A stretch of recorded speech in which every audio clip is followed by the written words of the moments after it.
Privatise చేసేస్తున్నారు, private వాళ్ళకి ఇచ్చేస్తున్నారు అని మీరు గతం నుంచి ఏమంటున్నారంటే ఈ కాలేజీలని మెయింటైన్ చేయడం ఇది గవర్నమెంట్లో సాధ్యం కాదు, ఇవి ఎఫిషియెంట్గా నడవాలి, యాక్చువల్గా జనానికి ఆరోగ్య సేవలు అందాలి అంటే ఇది పబ్లిక్ ప్రైవేట్ పార్ట్నర్షిప్ ఉండాలి అని.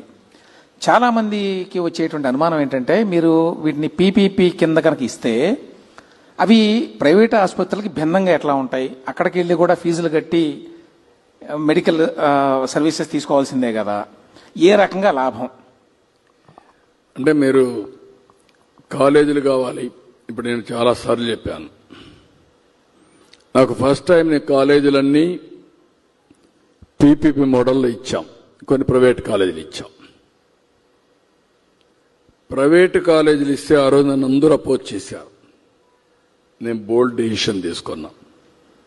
ఆ రోజు 25-30 ఇంజనీరింగ్ కాలేజీలు ఉంటే over a period of time 200 పైన చేశాం.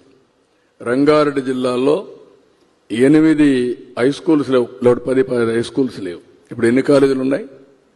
ఊరికి ఒక ఇంజనీరింగ్ కాలేజ్ వచ్చింది. దీంతో ఏమైంది?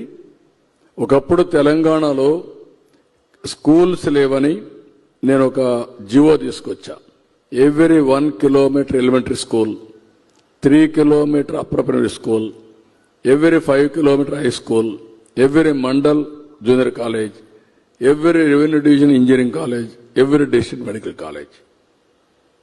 ఇవన్నీ 2 ఆలోచనలు. ఇక్కడ నేను చేయాలంటే గవర్నమెంటే చేయాలంటే 20 ఏళ్ళు పడుతుంది. దీంతో గవర్నమెంట్లో చేయగలట్టు చేశాం, గవర్నమెంట్లో చేయలేనటువంటి ప్రైవేట్ తీసుకొచ్చాం.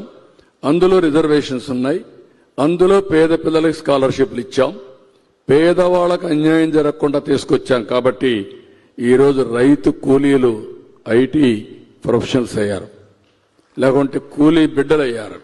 That is the vision. అందుకే నాలెడ్జ్ ఎకానమీలో నెంబర్ 1 అయ్యామంటే ఆ రోజు తీసుకున్న బోల్డ్ నిర్ణయం. నేనేదో ఒక 4-10 ఎకరాలు ఇచ్చేశాను, కాలేజీ అయిపోయింది అంటే కరెక్ట్ కాదు. అది ఎన్ని కాలేజీలు కట్టారు చెప్పనండి 5 ఏళ్లలో. కాలేజీలు కట్టకుండా కాలేజీలు కట్టామని చూపించడం ఇది కరెక్ట్ నిర్ణయం కాదు. ఇది కూడా పీపీపీ మోడల్. ఈరోజు ఆ కాలేజీ ఏ స్థాయిలో ఉందో ఆ స్థాయి నుంచి ఫార్వర్డ్ తీసుకుపోవడానికి వాళ్ళు పెట్టుబడులు పెడితే అది కూడా ఓపీ ఫ్రీ, గవర్నమెంట్ ఆధ్వర్యంలో రన్ అవుతాయి. అంటే వాళ్ళ కోఆపరేషన్ గవర్నమెంట్. అదే మాదిరిగా మాకు ఎన్టీఆర్ వైద్య సేవ ఉంది.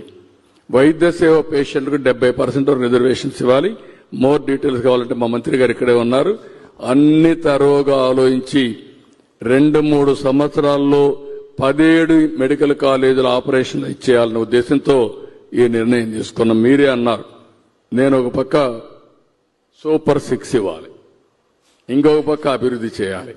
అందులో వినూత్నమైన ఆలోచనే ఈ ఆలోచన. ఆ విషయం గుర్తుపెట్టుకోవాల్సిందిగా ప్రజలందరికీ విజ్ఞప్తి చేస్తున్నా. సరే, అదే సమయంలో మీరు ఏ ఒక్కరికి కూడా అన్యాయం జరగదు.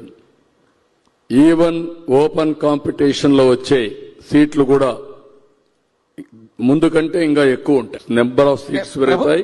ప్రభుత్వ కోటా కింద ఉంటుందండి, ప్రభుత్వ కోటా కింద 50% సీట్లు మొత్తం జనరల్ కోటా కింద వస్తాయి. ఆ డీటెయిల్స్ అని చెప్తాను ఇంకొకసారి. మేము చాలా డీటెయిల్స్ అని నేను ఇస్తాను.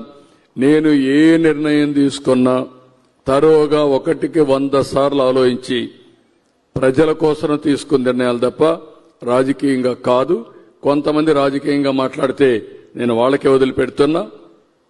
కొంతమంది బెదిరిస్తే ఇక్కడ ఎవరు భయపడే వాళ్ళు కూడా లేరని మరొకసారి విజ్ఞప్తి చేస్తున్నా.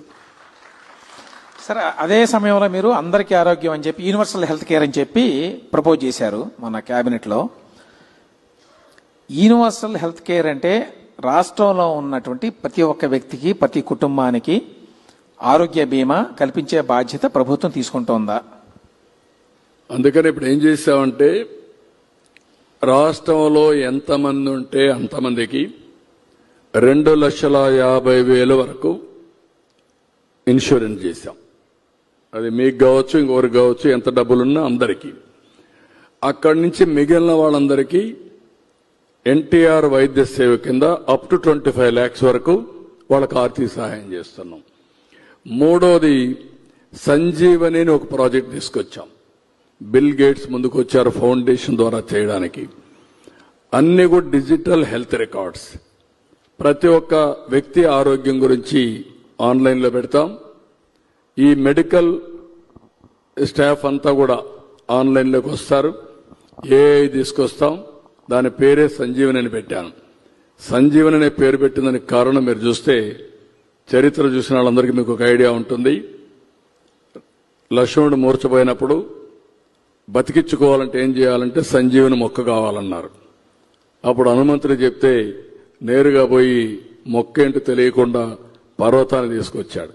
అందులో మొక్క తీసి వైద్యం చేస్తే లక్ష్మణుడు బతికించుకున్నారు. అదే మాదిరిగా ఈరోజు సంజీవని ప్రాజెక్టులో ప్రపంచంలో ఉండే మెడికల్ నాలెడ్జ్ అంతా తీసుకొచ్చి ఆర్టిఫిషియల్ ఇంటెలిజెన్స్ ద్వారా ఏ పేషెంట్కు ఏ వైద్యం కావాలో దాన్ని ఇవ్వడానికే సంజీవని అనే పేరు పెట్టాం. Preventive health, curative health and real time monitoring మూటికి వెళ్తున్నాం. ఇది జరిగితే it is a game changer. నాకు బిల్ గేట్స్ ఒక మాట అడిగారు. నేను ఇది ప్రపంచం అంతా తీసుకుపోవాలనుకుంటున్నాను. అయితే ఇది చేసి ఒక ప్రూఫ్ ఆఫ్ కాన్సెప్ట్ తయారు చేయాలంటే నాకు ఎక్కడ కూడా ఆ నమ్మకం రావడం లేదు. మీరు నాకు 96, 97లో ల్యాప్టాప్ తీసుకొచ్చి గవర్నమెంట్ డేటా అంతా చూపించారు. కాబట్టి మన ఇద్దరం కలిసి ఈ ప్రాజెక్ట్ చేద్దాం. నేను నాలెడ్జ్ ఇస్తాను, టెక్నాలజీ తీసుకొస్తాను. మీరు టీసీఎస్ ఇలాంటి వాళ్ళు పెట్టి ప్రూవ్ చేయండి. ఇది ప్రూవ్ చేస్తే ఇక్కడ కానీ సక్సెస్ అవుతానే జాతీయ స్థాయిలో దీన్ని రిప్లికేట్ చేయొచ్చు, వేరే దేశాల్లో కూడా చేయొచ్చు. అంటే అది నా మనసుకు దగ్గరుండే ప్రాజెక్ట్. నేను ఒకటే ఆలోచిస్తున్నా.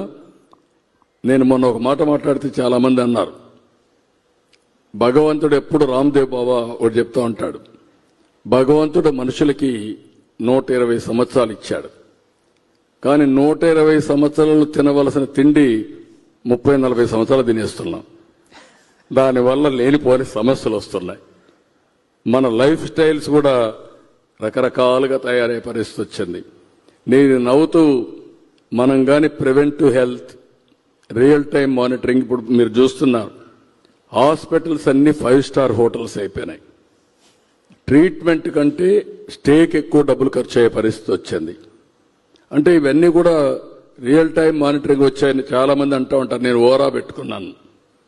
ఈ రింగ్ చూస్తే తెల్లవారితో నిద్రలేస్తానే నా స్లీప్ స్కోర్, నా బీపీఎం, లేకపోతే నా రెడీనెస్ ఇవన్నీ ఉంటాయి. డల్గా ఉంటే ఇంకొక అర్ధగంట ఎక్కువ నిద్రపోతా, లేకుంటే కరెక్ట్గా వేసి ఎక్సర్సైజ్ పోతాను. అంటే ఈరోజు వేరబుల్స్ ఎంతవరకు వచ్చాయంటే ఒక ప్రెగ్నెంట్ లేడీని ఎప్పుడు హాస్పిటల్కి పిలిపించాలనో అదే సమయంలో పిలిపించాడుగా. ఆవిడికి రేపు రాబోయే రోజుల్లో బీపీ ఉన్నా లేకుంటే డయాబెటీస్ ఉన్నా రియల్ టైం మానిటర్ చేసే పరిస్థితికి వస్తుంది. అంబులెన్సెస్ ఉన్నాయి, నేరుగా పోయి హాఫ్ అన్ అవర్ ముందు హాస్పిటల్ తీసుకొచ్చే పరిస్థితి వస్తుంది. పక్క రూమ్లో పేషెంట్ని పెట్టి ఇంటెన్సివ్ కేర్లో ఎట్లా మానిటర్ చేస్తున్నామో భవిష్యత్తులో ఇంటి దగ్గరుండే పేషెంట్ కూడా మనం మానిటర్ చేసే పరిస్థితి వస్తుంది. ఇలాంటివన్నీ కూడా సాధ్యం అవుతున్నాయంటే మళ్ళా టెక్నాలజీ ఒక గేమ్ చేంజర్. ఊహించని టెక్నాలజీ ఈరోజు వచ్చింది. ఈ విషయం మనందరం గుర్తుపెట్టుకోవాల్సిన అవసరం ఉంది. సార్, ఇప్పుడు ఆ సంజీవని అంటే మొత్తం హెల్త్ ఇన్ఫర్మేషన్ ని స్టోర్ చేసి దాన్ని రాష్ట్రంలో ఉండే ప్రతి ఒక్క వ్యక్తికి, లేకపోతే తర్వాత దేశంలో ఉండే ప్రతి ఒక్క వ్యక్తికి మొత్తంగా బాడీ స్కానింగ్ చేసినట్టు తెలుసుకోవడానికి ఏ ప్రాబ్లమ్స్ ఉన్నాయో రావచ్చు అనేది అని కూడా కాదు. బేసిక్ వల్నరబుల్ పేషెంట్స్ ఉంటే 3 నెలలకు ఒకసారి బ్లడ్ టెస్ట్ చేసి ఒక 30 to 40 పారామీటర్స్ టెస్టులు చేస్తూ దాన్ని బేస్ చేసుకొని ట్రీట్మెంట్ ఇవ్వడం, మెడిసిన్స్ కానీ, ఫుడ్ కానీ, ప్రిస్క్రిప్షన్ కానీ రియల్ టైం మానిటర్ చేయడం. That type of track record, me health record అంతా ఉంటుంది. దాన్ని బట్టి ఏమేం చేయాలనో ఎప్పటికప్పుడు ఆర్టిఫిషియల్ ఇంటెలిజెన్స్ ద్వారా మీకు గైడ్ చేస్తూ ఉంటాం. అది ఇప్పుడు గవర్నమెంట్ తరఫున చేయాలని ప్రయత్నం. Government bill gates. అట్లాగే ఇప్పుడు ఈ యూనివర్సల్ హెల్త్ కేర్ కింద రాష్ట్రంలో ఉన్న ప్రతి ఒక్క వ్యక్తికి 5 కోట్ల మందికి ఇన్సూరెన్స్ ఇస్తారండి. 2.5 lakh, 2,50,000 యూనిఫామ్ గా 5 కోట్ల మందికి ఉంటుంది. అంటే గవర్నమెంట్ ప్రీమియం పే చేస్తుంది, మేమే పే చేస్తాం ఇన్సూరెన్స్ కంపెనీకి. ఇది చాలా అవదండి. ఎంతైనా that is our commitment, we are doing. Okay, చాలా సేపు దీనివల్ల చర్చ కూడా ప్రారంభం అవుతుంది ప్రజల్లో మీ ఆరోగ్యం గురించి. నేను చెప్పింది అప్పుడప్పుడు వింటా ఉండండి. ఇప్పుడు ఏజ్ అనేది పెద్ద ఇష్యూ కాదు, గుర్తుపెట్టుకోవాలి మీరు. కానీ మీ జీవితాన్ని మనం ప్లాన్ చేసుకోవాలి ప్రాపర్గా. దానికి కావాల్సింది ఎక్కువ తినకూడదు, తక్కువ తినకూడదు, అవసరానికి కొద్ది తినాలి, న్యూట్రిషియస్ ఫుడ్ తినాలి, రాత్రుల్లో ప్రాపర్గా నిద్రపోవాలి. లేనిపోయిన ఆలోచనలు పెట్టుకొని నిద్రపోకపోతే అక్కడి నుంచి సమస్యలు వస్తాయి. ప్రతిరోజు 1 అవర్ ఎక్సర్సైజ్ చేయాలి. అదే సమయంలో పని కూడా కర్మ చేయాలి, మంచి కర్మ చేయాలి. లేనిపోయిన ఆలోచనలు పెట్టుకొని చెడు పనులు చేస్తే ఆ చెడు పనులే మనం లాంచ్ చేస్తూ ఉంటాయి. నేను కొన్ని ప్రిన్సిపల్స్తో మీ అందరికి ఎడ్యుకేట్ చేస్తూనే ఉంటాను. ఎంతమంది ఉంటే అంత సంతోషం. దాన్ని నా ప్రయత్నం మాత్రం ఒక మెషిన్ మారిగా నిరంతరం ముందుకు తీసుకుపోవడం నాకు